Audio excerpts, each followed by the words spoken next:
안녕하세요. 반갑습니다. 성경을 하루 한 장 내지 두 장 읽어서 성경을 통독하는 프로그램을 운영하는 이 방에 찾아오신 여러분들을 주의 이름으로 환영합니다.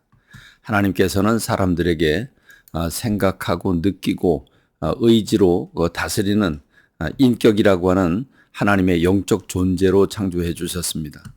근데 이것이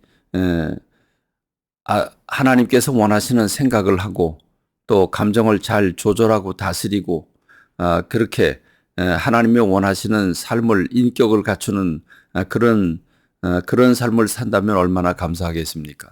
그러나 그렇지 못하고 그 생각이 하나님이 원하는 생각이 아니라 세상의 생각으로 가득 차 있고 악한 생각으로 가득 차 있거나 또는 내 감정을 추스리지 못하고 다스리지 못해서 문제를 일으키고 의지가 허약하다고 한다면 그 사람은 많은 사람들에게 해를 주고 그 사람은 불행하게 될 것입니다.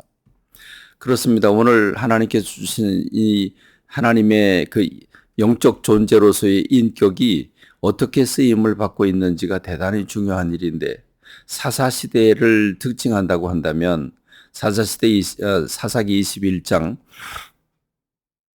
끝절에서 사사시대 전체에 대한 메시지를 한마디로 그때의 왕이 없었기 때문에 각기 자기 소견에 옳은 대로 행하였더라.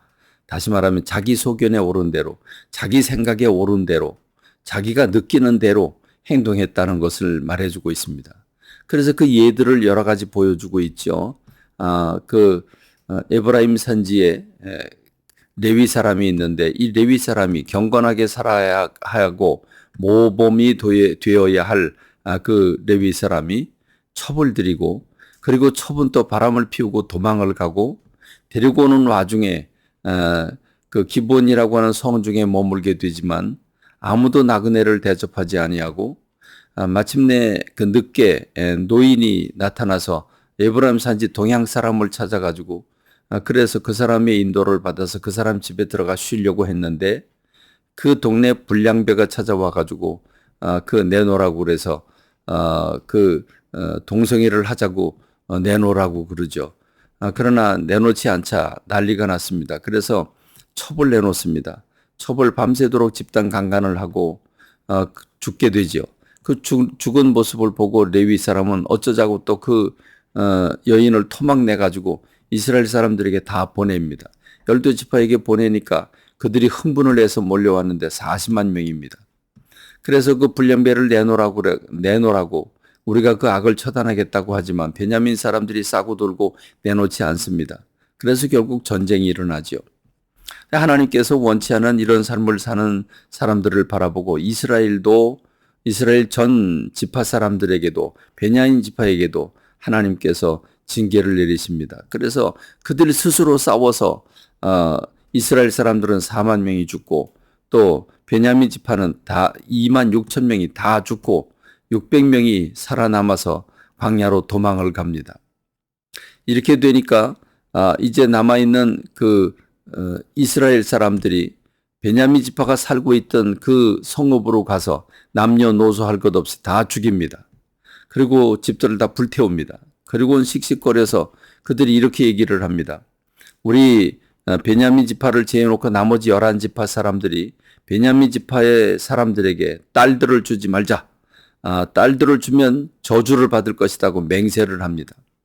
하지 말아야 할 맹세를 한 거지요. 베냐민 지파를 그렇게 치고 나서도 분을 사귀지 못해서 저들에게 딸을 주지 않겠다고 말함으로써 이스라엘에서 제해내려고 하는 그들의 마음을 갖습니다. 그 결정을 하고 보니까 맹세를 하고 보니까 한 지파가 권이 나게 생겼습니다. 없어지게 생겼습니다. 그래서 어찌하면 좋을까 하다가 그들은 오늘 이 미스바에 다 모이지 않은 사람들, 그 베냐민 지파의 소식을 듣고도 그 12토막을 보냈는데 그걸 보고서도 오지 않은 사람들이 있는가 찾아봐라. 그랬더니 야베스, 길르앗 사람들이 오지 않았습니다. 그래서 12,000명을 파송을 해서 그들을 다 죽입니다. 남녀노소를 다 죽입니다. 그러나 처녀들은 살려오죠. 그 처녀들이 400명입니다. 그리고 그 400명을 베냐민 지파에게 사람을 보내어서 그 광야에서 도망가 있는 그들에게 화해를 요청합니다. 평화를 요청하고 그래서 그들이 왔는데 그 처녀들 400명을 그들에게 줍니다. 그래서 결혼했지만 아직도 200명이 부족합니다. 그래서 그들은 이렇게 베냐민 지파에게 얘기를 하죠. 실로에 가면 하나님의 명절을 지키기 위해서 처녀들이 나와 춤을 출 것이다. 그때 너희가 각 사람의 숫자대로 보쌈을 해라. 보쌈을 해 가서 살아라. 만일 문제가 생기면 우리가 책임지겠다. 이렇게 해가지고 200명을 보쌈을 해가지고 그 베냐민 지파의 아내들이 되게 되죠. 그래서 베냐민 지파가 다시 살아나는 불씨를 얻게 됩니다. 어쨌든 이것도 말이 안 되는 일이죠. 인격을 가진 사람들, 자신의 의지와 전혀 관계없이 도둑질하듯이 사람을 보쌈해 가지고 가서 아내로 삼는다는 게 말이 되겠습니까? 있을 수 없는 일들입니다.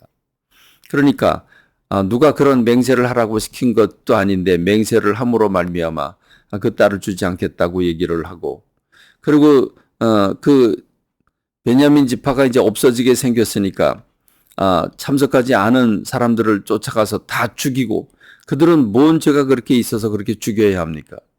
처녀 400명을 끌고 와가지고 베냐민 지파에게 주고 모자라니까 또 여자들을 도둑질하라고 시키니 세상에 이런 법이 어디 있겠습니까?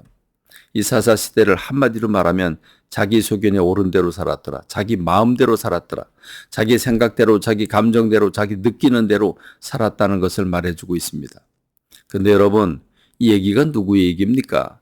이게 우리 얘기 아닙니까? 오늘 우리 시대 대통령 청와대에 하나님이 계십니까? 국회에서 하나님의 말씀이 존중되고 있습니까?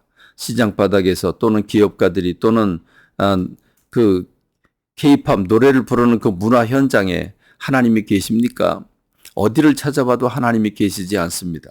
다시 말하면 자기 생각에 옳은 대로, 자기 느낌에 옳은 대로, 자기 정당만을 위해서 또는 돈 벌기 위해서 또는 자기 인정받기 위해서 온갖 권모를 수수를 쓰고 온갖 불법을 동원하고 있는 시대가 우리 시대 아니겠습니까?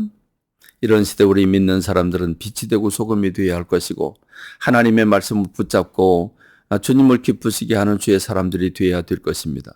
오늘 세상의 유혹과 세상의 요구에 넘어지지 아니하고 하나님의 말씀을 붙잡고 승리하는 복된 하루가 되시기를 바랍니다.